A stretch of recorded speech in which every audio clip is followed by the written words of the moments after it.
Hello ভাইয়া বোনেরা, আপনারা সবাই কেমন আছেন? আশা করি সবাই ভালো আছেন।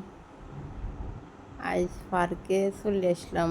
আবার মনে করেন না আমি ঘুরতে আসলাম, আমি না, আমার ওই যে দুইটা বাইজি আছে, এরপরে বঞ্জি এদেরকে নিয়ে একটু ঘুরাইতে মানছিলাম। কুমিল্লা যখন ছিলাম তখন ঘুরাইতে মানছি, যে তখন ভিডিও করছি আর কি, তখন ছাড়ি নেই।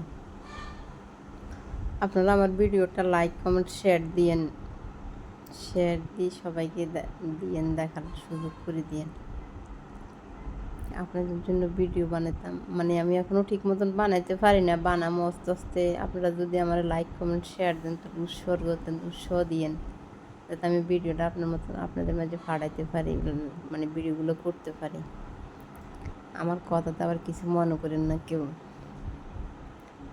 আমি একটা কর্ম করি, মানে যখন সময় পাই তখন ভিডিওটা করি। কালকে আবার বাড়িতে মিলাদ আছে, নতুন বাড়িতে মিলাদ পড়ামো, মেহমান দাফা দিছি, কতগুলো আপনাদেরকে দেখামো, ভিডিওটা আপনাদের মধ্যে শেয়ার করবো।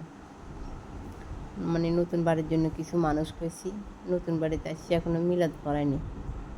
তাই কালকে ভিডিওটা দেখার জন্য অপেক্ষা থাকেন। ভিডিওটা দেখেন, লাইক কমেন্ট শেয়ার দিন। কী মেহমান কে আসে আপনাদের সাথে শেয়ার করবো। সবগুলো মানুষের মুখ তো দেখানো যাইব না, কিন্তু গ্রাম দেশে তো মানে কী আয়োজন করে, এগুলো আপনাদের সাথে শেয়ার করবো। এখানে বাচ্চাদের খেলনা, চরকি সব কিছু আছে ঘোরার জন্য। ট্রেন আছে, বাচ্চাদের এগুলো দেখতে পারছে, এগুলোতে ঘুরতে ইচ্ছা করে, এগুলোতে দেখবো। ভালো থাকেন, আল্লাহ হাফেজ।